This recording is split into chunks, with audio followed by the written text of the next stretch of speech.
Hayatınızdaki bazı ilişkiler sizi ileri taşımak yerine geriye çekiyor olabilir. Belki farkında bile olmadan çevrenizdeki insanlar sizi olmanız gereken kişiden uzaklaştırıyor. Şimdi bir düşünün. En yakınınızda olan biri size destek olmak yerine enerjinizi tüketiyorsa bunu fark etmek ne kadar zor olurdu? Asıl soru şu: bu tür ilişkilerden kurtulmak için neler yapmalısınız? Bu videoda Stoacı felsefenin rehberliğinde ilişkilerimize farklı bir gözle bakacağız. Sizi aşağı çeken insanları tanımlamanıza ve bu bağlardan sağlıklı bir şekilde kurtulmanıza yardımcı olacak 11 önemli işareti paylaşacağım. Her bir madde hayatınızın farklı bir yönünü ele alacak. Bazen huzurunuzu bozan bir bağ, bazen de sizi kendi değerlerinizden uzaklaştıran bir ilişki. Videonun sonunda sadece kiminle vakit geçireceğinizi değil, aynı zamanda bu kararların sizi nasıl daha güçlü ve huzurlu birine dönüştüreceğini de öğreneceksiniz. Hayatınızdaki ilişkileri sorgulamak ve kendi içsel huzurunuzu korumak için yeni bir perspektif kazanacaksınız. Bu yolculuğa başlamadan önce kanala abone olmayı ve bu videoyu beğenmeyi unutmayın. Çünkü bu videoda konuşacağımız her madde sizi daha bilinçli ve özgür bir yaşam için bir adım daha ileri taşıyacak. Hazırsanız başlayalım. 1. Kendinizi tükenmiş hissettiğiniz bir ilişki. Hayatınızda size enerji veren ve sizi destekleyen ilişkiler ne kadar değerliyse, enerjinizi tüketen ilişkiler de o kadar zararlıdır. Günlük hayatın koşturmacasında hepimiz bir noktada yorgun hissedebiliriz. Ama bu yorgunluk bazı insanlarla vakit geçirdikten sonra artıyorsa bu bir işarettir. İnsan ilişkileri bir denge üzerine kurulur. Verdiğiniz kadar almalı, aldığınız kadar vermelisiniz. Ancak bazı ilişkilerde bu denge tamamen bozulabilir. Şimdi bir durun ve düşünün. Hayatınızda sizi sürekli dinleyen, destekleyen ve motive eden birine ne kadar minnettar olurdunuz? Peki ya tam tersini yapan birine? Belki farkında bile olmadan bir arkadaşınız ya da aile bireyiniz her görüşmenizde kendi sorunlarını size yüklüyor olabilir. Sizi dinlemek ya da anlamak bir yana, kendi dertlerini çözmeniz için de bir yol bulmanızı bekliyor olabilir. Bu tür bir dinamik sizi tükenmiş hissettirmekle kalmaz. Aynı zamanda kendi ihtiyaçlarınızı ihmal etmenize neden olur. Bu durumda Stoacı filozoflar ne derdi? Epiktetos, kendi kontrolümüzde olan şeylere odaklanmalı, olmayanları bırakmalıyız der. İlişkilerde de bu yaklaşımı benimseyebiliriz. Sizi tüketen bir insanın davranışlarını değiştiremeyebilirsiniz. Ama onlara nasıl tepki vereceğiniz tamamen sizin elinizdedir. Bu tür durumlarda öncelikli adım, ilişkinin size nasıl hissettirdiğini fark etmektir.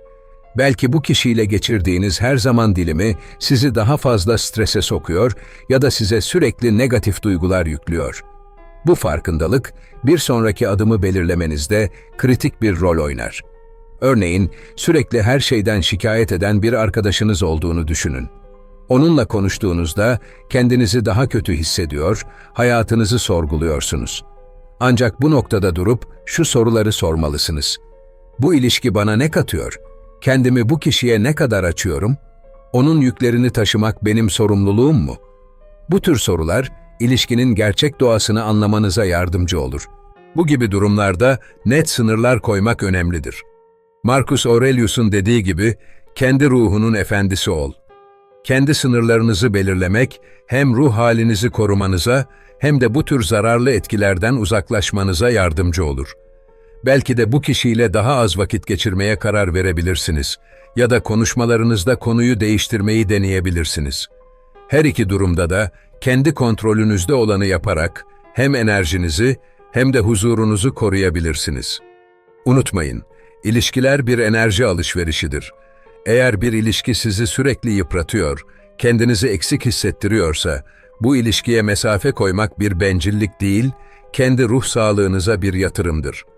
Stoacılığın bize öğrettiği gibi, huzur, kontrol edemediğimiz şeyleri bırakıp, kontrol edebildiklerimize odaklanmaktan gelir. Kendinize şu soruyu sorun. Bu ilişki bana huzur mu veriyor, yoksa yük mü getiriyor? Cevap yük ise, belki de bırakma zamanı gelmiştir. 2. Negatif duyguların hakim olduğu bir ilişki. Bazı ilişkiler, Destek ve huzur yerine sürekli stres, öfke ya da kıskançlık gibi duygularla doludur. Kendinizi bu tür bir bağın içinde bulduğunuzda, bu sadece o anın değil, tüm yaşam kalitenizin etkilenmesine neden olabilir. Negatif duyguların sürekli hakim olduğu bir ilişki, zihinsel sağlığınızı ve kişisel gelişiminizi olumsuz etkileyebilir. Bir ilişki düşünün. Her buluşmanızda konuşmalar tartışmayla sonuçlanıyor ya da sürekli kendinizi savunmak zorunda kalıyorsunuz. Bu durum, o ilişkiyi sürdürmenin size ne kadar zarar verdiğini açıkça gösterir. Çünkü sağlıklı bir ilişki, kendinizi rahatça ifade edebileceğiniz ve anlam bulabileceğiniz bir alan yaratır, savaş meydanı değil. Marcus Aurelius'un şu sözü bu noktada çok anlamlıdır. Duygularınız sizi ele geçirmemeli. Ne hissettiğinize değil, nasıl tepki verdiğinize odaklanmalısınız. Negatif duygulara teslim olmamak için önce bu duyguların kaynağını anlamak gerekir. Karşınızdaki kişi sürekli kıskançlık sergiliyor ya da sizi haksız yere eleştiriyorsa, bu ilişkiyi sorgulamanız gerekebilir. Çünkü bir ilişkinin temeli sevgi ve saygıya dayanmalıdır. Rekabet ya da öfkeye değil. Peki, bu durumda ne yapabilirsiniz? Öncelikle kendinize şu soruları sorun. Bu kişiyle geçirdiğim vakit bana huzur mu veriyor, yoksa içimi mi daraltıyor? Bu ilişki hayatımda olumlu bir etki yaratıyor mu? Eğer cevaplarınız olumsuzsa, bu bağa sınırlar koymayı düşünebilirsiniz. Belki daha az görüşmek, belki de dürüst bir konuşma yapmak, ilişkinin gidişatını netleştirmenize yardımcı olabilir. Unutmayın, negatif duyguların sürekli beslediği bir ilişki sizi yalnızca aşağı çeker. Stoacılığın öğrettiği gibi, bu tür bir bağı bırakmak, hayatınıza gerçek huzur ve dengeyi davet etmek demektir. 3. Baskı altında hissettiğin bir ilişki. Bir ilişkide özgür olmak yerine, kontrol altında hissetmek, alarm zillerinin çalması gereken bir durumdur. İster bir arkadaşlık, ister aile ilişkisi ya da romantik bir bağ olsun, sizi kendi kararlarınızdan, hayallerinizden ve hedeflerinizden uzaklaştıran bir dinamik varsa, bu ilişkiyi sorgulamanız gerekir. Çünkü sağlıklı bir ilişki, bireysel özgürlüğünüzü korur ve sizi olduğunuz kişi olarak kabul eder. Epiktetos'un şu sözünü hatırlayın. Kimse, sizin kendiniz olma özgürlüğünüzü elinizden alamaz. Ancak siz izin verirseniz, bu gerçekleşir. Peki, kontrol altında olduğunuzu nasıl anlarsınız? Bu, her zaman açık bir şekilde dayatmalarla gerçekleşmez. Bazen küçük manipülasyonlarla hayatınıza sızar. Karşı taraf, sizi sürekli yönlendirmeye çalışıyor, kendi kararlarını sizin üzerinize dayatıyorsa, farkında olmadan özgürlüğünüzü kaybediyor olabilirsiniz. Diyelim ki bir yakınınız, seçimlerinizi sürekli sorguluyor, kendi doğrularını size kabul ettirmeye çalışıyor. Mesela hangi mesleği seçeceğinizden nasıl zaman geçireceğinize kadar her konuda sizi yönlendiriyor. İlk başta bu ilgi masum görünebilir ama zamanla karar alma yetinizi kaybettiğinizi fark ederseniz bu bir problemdir. Çünkü sizi gerçekten seven bir insan, sizin kendi yolunuzu çizmenizi ister, yönlendirmek yerine destekler. Bu tür bir durumda yapmanız gereken, kendi sınırlarınızı çizmek ve bu sınırları net bir şekilde ifade etmektir. Bu benim kararım ve bu yolda yürüyeceğim demek, bir bencillik değil, bireysel özgürlüğünüzü savunmaktır. Elbette bunu yaparken öfkeyle değil, net ve kararlı bir tavırla hareket etmek önemlidir. Unutmayın, stoacılığın özü, içsel özgürlüğünüzü korumaktır. Eğer bir ilişkide sürekli kontrol altında hissediyorsanız, o bağı sorgulamak ve gerekirse uzaklaşmak, hem zihinsel hem de duygusal sağlığınız için atmanız gereken önemli bir adımdır. Çünkü gerçek sevgi ve saygı, özgürlükle birlikte gelir, baskıyla değil. 4. Saygının eksik olduğu bir ilişki. Her sağlıklı ilişki, karşılıklı saygı üzerine inşa edilir. Saygının olmadığı bir bağ, ne kadar geçmişe dayanırsa dayansın ya da ne kadar güçlü görünürse görünsün, bir gün mutlaka sarsılır. Çünkü saygı, sadece sevgi ve anlayışın değil, aynı zamanda güvenin de temelidir. Eğer bir ilişkide sürekli aşağılanıyor, fikirleriniz küçümseniyor ya da duygularınız önemsenmiyorsa, bu durumun sizi nasıl etkilediğini düşünmelisiniz.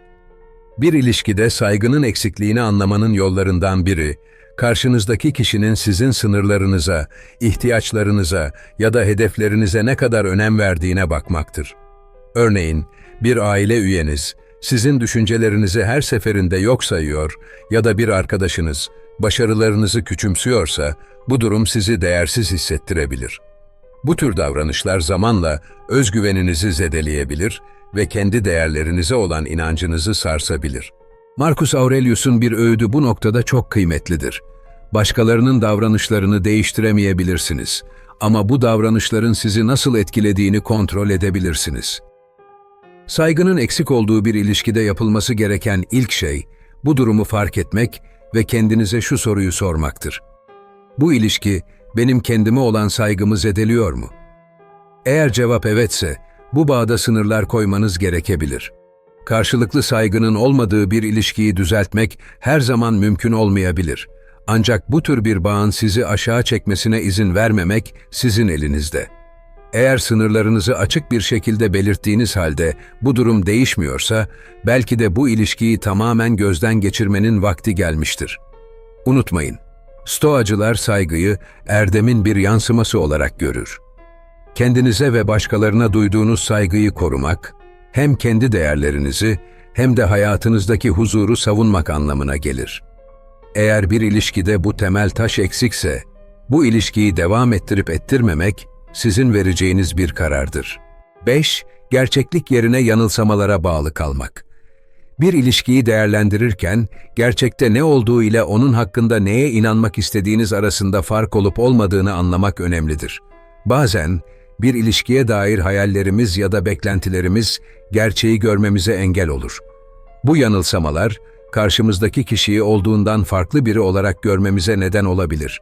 Ancak Stoacıların öğrettiği gibi, gerçekle yüzleşmek, özgürlüğün ve huzurun kapısını açar. Belki de karşınızdaki kişinin sürekli sözlerini tutmadığını, sorumluluklarından kaçtığını ya da size karşı saygısızca davrandığını fark ettiniz. Ama buna rağmen, değişir ya da bu sadece bir dönem gibi bahanelerle durumu mazur görmeye çalışıyorsunuz. İşte bu noktada kendinizi bir yanılsamanın içinde buluyorsunuz. Çünkü bu beklentiler gerçek durumu değiştirmiyor, sadece kendinizi kandırmanıza neden oluyor. Stoacı felsefe bize olayları olduğu gibi görmenin önemini hatırlatır. Marcus Aurelius'un şu sözü bu durumu mükemmel bir şekilde özetler. Bir şeyi olması gerektiği gibi değil, olduğu gibi gör. Gerçek, her zaman yüzleşmesi kolay değildir. Ancak bir ilişkiyi gerçeğiyle değerlendirmek, onun hayatınıza nasıl bir etki yaptığını anlamanızı sağlar. Peki, yanılsamaları bırakıp gerçeği nasıl görebilirsiniz? Öncelikle, karşınızdaki kişinin davranışlarına ve tutumlarına dikkat edin. Söylediklerinden çok yaptıklarına odaklanın. Daha sonra, bu davranışların sizin üzerinizde nasıl bir etkisi olduğunu sorgulayın. Gerçek, size huzur veriyor mu, yoksa sizi rahatsız mı ediyor? Yanılsamalara bağlı kalmak, sadece bu ilişkiye dair umutlarınızı değil, kendinize olan dürüstlüğünüzü de zedeler. Gerçekle yüzleşmekse sizi özgür kılar. Bir ilişkinin temelinde doğruluk ve samimiyet yoksa, bu bağı devam ettirmenin uzun vadede size ne kazandıracağını düşünmelisiniz. Gerçekliğe dayanarak kararlar almak, hem içsel huzurunuzu hem de kendinize olan saygınızı korumanızı sağlar. Çünkü gerçeklik, sağlıklı bir yaşamın ve ilişkilerin temelidir. 6. Değerlerinize aykırı ilişkiler. Her insan, kendi değerleriyle bir bütün oluşturur. Değerleriniz, kim olduğunuzu, hayata nasıl baktığınızı ve nasıl bir yaşam sürmek istediğinizi belirler. Ancak bir ilişki sizi bu değerlerden uzaklaştırmaya zorluyorsa, bu durum bir uyarı işaretidir. Çünkü sağlıklı bir bağ, sizi kendiniz olmaktan alıkoymaz. Aksine, sizi olduğunuz kişi için destekler. Epiktetos'un şu sözü burada önemlidir. Kendine sadık kal. Kendi değerlerini çiğnemek, kendine ihanet etmektir. Bir ilişkide değerleriniz sürekli sorgulanıyorsa ya da bunları terk etmeniz bekleniyorsa, bu durumun sizi nasıl etkilediğini sorgulamanın zamanı gelmiştir. Örneğin, dürüstlüğü yaşamınızın merkezine koymuş birisiniz. Ancak yakınınızdaki bir kişi sizi sürekli yalan söylemeye itiyor. Ya da siz yardımsever bir insanken, karşınızdaki kişi bencillik sergileyerek sizin bu yönünüzü törpülüyor. Bu tür durumlar, sizi kendi kimliğinizden uzaklaştırır ve içsel bir huzursuzluk yaratır. Değerlerinize aykırı bir ilişkiyi sürdürmek, uzun vadede sadece huzursuzluk değil, aynı zamanda öz saygınızda da bir erozyona yol açar. Çünkü değerleriniz, kimliğinizin temel taşlarıdır. Bunları korumak, sadece kendinize değil, aynı zamanda başkalarına karşı da dürüst kalmanızı sağlar. Bu tür durumlarda yapılması gereken ilk şey, kendi değerlerinizi net bir şekilde tanımlamak ve bu değerlerin ilişkinizde ne ölçüde korunup korunmadığını gözden geçirmektir. Eğer değerleriniz sürekli görmezden geliniyor ya da çiğneniyorsa, bu bağda sınırlar koymayı düşünmelisiniz.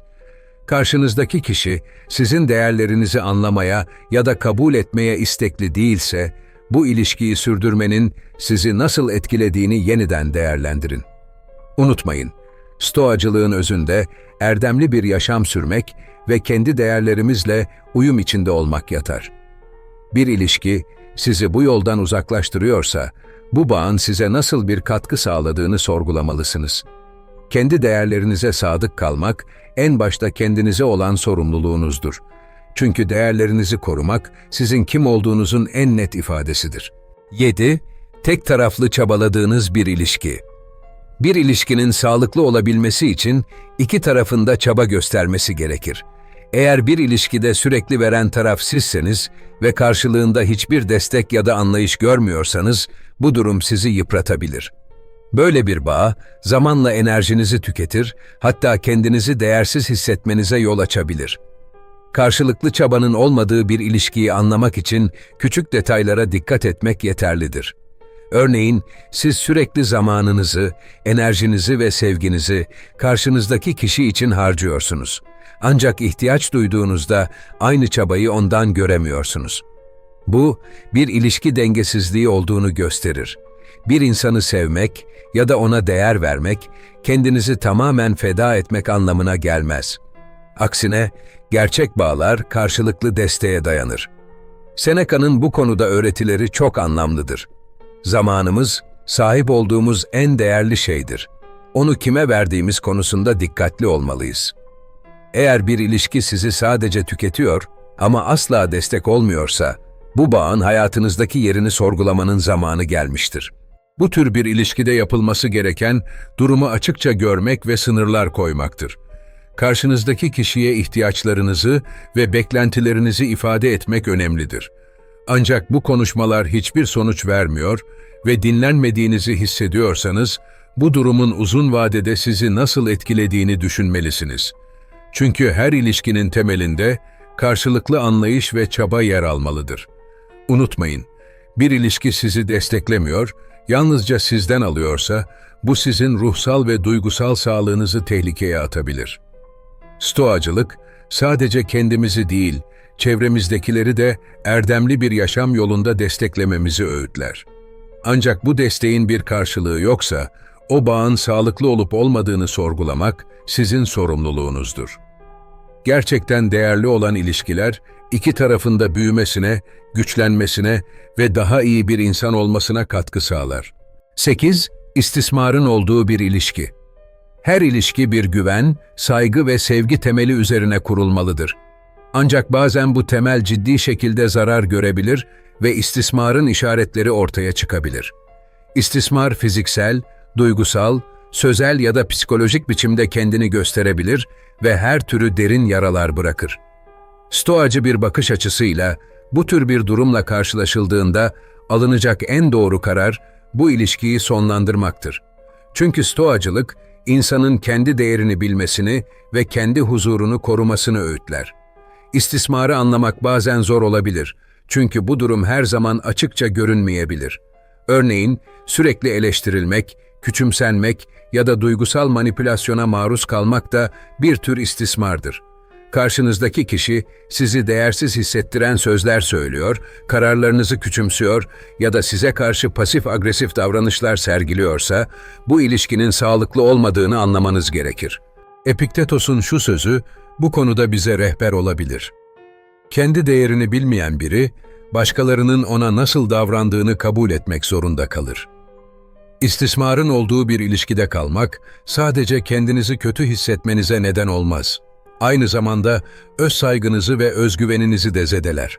Bu nedenle böyle bir durumla karşı karşıya kaldığınızda öncelikli adım bu davranışların farkına varmaktır. Bir sonraki adım ise sınırlar koymak ve bu bağdan uzaklaşmak için gereken cesareti bulmaktır. İstismar, hiçbir şekilde tolere edilmemesi gereken bir durumdur. Bu noktada bir destek ağı oluşturmak, güvendiğiniz insanlara danışmak ya da profesyonel yardım almak çok önemlidir. Unutmayın, Stoacı öğretiler, insanın kendi değerini bilmesi ve bu değeri koruması gerektiğini vurgular. Kendinizi korumak ve sağlıklı bir yaşam sürmek, sizin en temel hakkınızdır. İstismarın olduğu bir bağ, ne kadar güçlü geçmişe dayanırsa dayansın, sizin sağlığınız ve huzurunuz pahasına sürdürülemez. Cesaretle bu tür bağlardan uzaklaşmak, hem kendi değerinizi hem de içsel huzurunuzu korumak adına atacağınız en önemli adımdır. 9. İletişim eksikliğinin olduğu bir ilişki. Her sağlıklı ilişki, güçlü bir iletişim temeline dayanır. İletişim, iki insanın duygularını, düşüncelerini ve beklentilerini paylaşmasını sağlar. Ancak bir ilişkide iletişim eksikliği varsa, bu durum anlaşmazlıkların büyümesine, yanlış anlamaların artmasına ve duygusal bir kopuşa yol açabilir. İletişim eksikliği, bir ilişkinin sessiz bir şekilde çökmesine neden olan görünmez bir tehlikedir. Diyelim ki bir bağ içindesiniz. Ancak konuşmalarınız sürekli yüzeysel kalıyor ve hiçbir zaman derinleşmiyor. Örneğin, bir sorun hakkında konuşmaya çalıştığınızda ya karşınızdaki kişi sizi dinlemiyor ya da tartışmadan kaçınıyor. Ya da tam tersi, siz kendinizi ifade etmekte zorlanıyorsunuz. Çünkü söylediklerinizin anlaşılmayacağından korkuyorsunuz. Bu tür bir ilişki, uzun vadede duygusal bir yük haline gelir. Marcus Aurelius'un şu sözünü hatırlayın. Kelimelerinizi dikkatlice seçin ve düşüncelerinizi net bir şekilde ifade edin. Stoacılık, net ve dürüst bir iletişim kurmayı, sağlıklı ilişkilerin temel taşlarından biri olarak görür. Eğer bir ilişkide bu eksikse, bu durumu düzeltmek için adım atmanız gerekir. Öncelikle, bu iletişim kopukluğunun neden kaynaklandığını anlamaya çalışmalısınız. Bu bir yanlış anlama mı, yoksa iki tarafın da açıkça konuşmaktan kaçınması mı?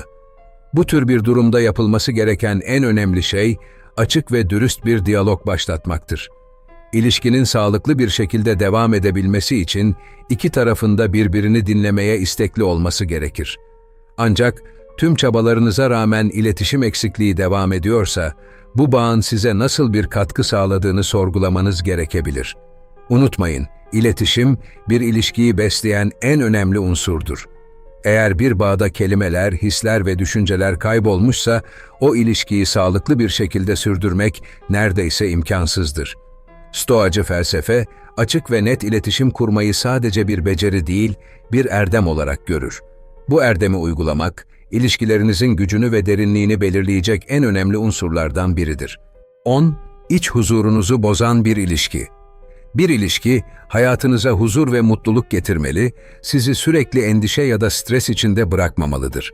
Ancak bazı ilişkiler, ne kadar geçmişe dayanırsa dayansın, içsel huzurunuzu bozabilir. Kendinizi sürekli diken üstünde hissediyorsanız, bir tartışmanın ya da yanlış anlamanın her an patlak verebileceği korkusuyla yaşıyorsanız, bu durumun size nasıl zarar verdiğini düşünmeniz gerekir. İlişkilerdeki huzur eksikliği genellikle küçümsediğimiz ya da görmezden geldiğimiz işaretlerle başlar. Örneğin, birisiyle konuşurken sürekli savunmada hissetmek, söylediklerinizin sürekli eleştirileceğinden endişe etmek ya da her buluşmadan sonra daha da tükenmiş hissetmek. Bu gibi durumlar, bir ilişkinin size gerçekten huzur yerine stres ve kaygı getirdiğini gösterir. Stoacılar, huzuru en önemli değerlerden biri olarak görür. Marcus Aurelius şöyle der: "Ruhunun huzurunu koru. Çünkü onu kaybedersen her şeyini kaybedersin." Huzur, sadece dış koşullardan değil, çevrenizdeki insanlardan da etkilenir. Bu nedenle sizi sürekli gerginlikte tutan bir bağ, hem zihinsel hem de duygusal sağlığınızı ciddi şekilde etkileyebilir. Bu tür bir ilişkide yapılması gereken, önce bu huzursuzluğun kaynağını belirlemektir. Sorun, karşınızdaki kişinin davranışlarından mı, yoksa bu bağı sürdürmek için kendi hislerinizden ödün vermenizden mi kaynaklanıyor? Bu farkındalık, nasıl bir adım atmanız gerektiği konusunda size rehberlik edecektir. Eğer huzurunuzu bozan bir ilişkiyi düzeltmek mümkün değilse, bu bağa mesafe koymayı ya da tamamen sonlandırmayı düşünmelisiniz. Stoacılık, kontrol edemediğimiz şeylere odaklanmak yerine, kontrol edebildiklerimiz üzerinde çalışmayı öğütler. Huzur, sizin kontrolünüzde olan bir şeydir ve onu korumak için gereken adımları atmak tamamen sizin sorumluluğunuzdur. Unutmayın, hayatınızda huzur olmayan bir ilişkiyi sürdürmek, kendi mutluluğunuzdan ödün vermektir. Huzur, sağlıklı ve anlamlı bir yaşamın temel taşıdır. Eğer bir bağ sizi bu temel değerden uzaklaştırıyorsa, o ilişkiyi sorgulamanız, kendinize ve hayatınıza duyduğunuz saygının bir göstergesidir. 11. Sizi sürekli suçlayan bir ilişki. Sağlıklı bir ilişkide hata yapmak ya da bir konuda yanılmak bir kriz nedeni olmamalıdır. Ancak sürekli olarak suçlandığınız, eleştirildiğiniz ya da haksız yere bir şeylerden sorumlu tutulduğunuz bir bağdaysanız, bu durum hem özgüveninizi hem de iç huzurunuzu zedeleyebilir. İnsanı her adımda suçlu hissettiren bir ilişki, duygusal yük taşımaktan başka bir işe yaramaz. Suçlama döngüsü genellikle bir ilişkiyi manipülasyonla yönetmenin bir aracı olabilir. Örneğin, karşınızdaki kişi kendi hatalarını görmezden gelip her sorunun kaynağı olarak sizi işaret ediyorsa, bu ilişkinin sağlıklı bir dinamikten uzaklaştığını gösterir. Belki söylediklerinizi çarpıtıyor, belki de olayları kendi lehine yeniden yazıyor. Sürekli kendinizi savunma ihtiyacı içinde buluyorsanız, bu durumun size ne kadar zarar verdiğini fark etmeniz gerekir. Epiktetos'un öğretilerinden biri bu durumu anlamak için faydalıdır. Başkalarının size ne dediğini kontrol edemezsiniz ama bu sözlerin sizi nasıl etkilediğini kontrol edebilirsiniz. Suçlamaların olduğu bir ilişkide ilk adım bu suçlamaların sizin üzerinizde nasıl bir etki yarattığını anlamaktır. Sürekli suçlanmak sizi kendinizi sorgulamaya, hatta özdeğerinizi kaybetmeye itebilir. Ancak bu döngüden çıkmak mümkündür. Peki ne yapmalısınız? Öncelikle karşınızdaki kişiyle açık bir iletişim kurmayı deneyin. Suçlamaların nasıl hissettirdiğini ve bunun ilişkinize zarar verdiğini ifade edin. Eğer karşınızdaki kişi bu davranışını değiştirmeye niyetli değilse, bu bağın sizi nasıl etkilediğini gözden geçirin. Unutmayın, gerçek bağlar suçlamaya değil, karşılıklı anlayışa dayanır. Bir ilişki sizi sürekli suçlu hissettiriyorsa, bu, sizin kendi huzurunuz ve sağlığınız için o bağı sorgulamanız gerektiğinin bir işaretidir. Stoacı felsefenin rehberliğinde sizi aşağı çeken suçlama döngülerini kırabilir ve daha sağlıklı, destekleyici ilişkiler kurabilirsiniz. Kendinize şu soruyu sorun. Bu ilişki beni destekliyor mu yoksa sürekli kendimi savunmaya mı itiyor? Cevabınız savunma ise bu bağı yeniden değerlendirme vakti gelmiş olabilir. Sonuç, hayatınızda yer açmak. Hayatta bazı bağlar zamanla bize fayda sağlamaktan çok yük haline gelebilir. Bugün konuştuğumuz 11 işaret sadece çevremizdeki insanları değil, kendi iç dünyamızı da anlamamıza yardımcı oldu. Stoacı filozoflar bize ilişkilerimizi bilinçli bir şekilde seçmenin, huzurlu ve erdemli bir yaşamın temel taşlarından biri olduğunu öğretiyor. Her bağın bir amacı vardır. Bazıları bizi büyütür, bazıları ise hayatımızdaki derslerin bir parçası olur. Ancak önemli olan hangi bağları sürdürüp hangilerinden uzaklaşmamız gerektiğini bilmek. Bu işaretleri fark etmek sadece başkalarını değerlendirmek değil, aynı zamanda kendimize olan saygımızı hatırlamaktır. Çünkü değerlerinize uygun, huzurunuzu destekleyen ilişkiler hayatınıza mutluluk ve anlam katar. Unutmayın, bir ilişkiyi bırakmak bazen kendinize yaptığınız en büyük iyiliktir. Eğer bu video size değer kattıysa, hayatınızdaki bağları gözden geçirirken rehberlik edebileceğini düşündüğünüz kişilerle paylaşın. Videoyu beğenmeyi ve kanalımıza abone olmayı unutmayın. Çünkü bu topluluk, sizin gibi bilinçli bireylerin güçlü bağlar kurmasına yardımcı olmak için var. Hadi birlikte daha bilinçli, dengeli ve huzurlu bir yaşam için adım atalım.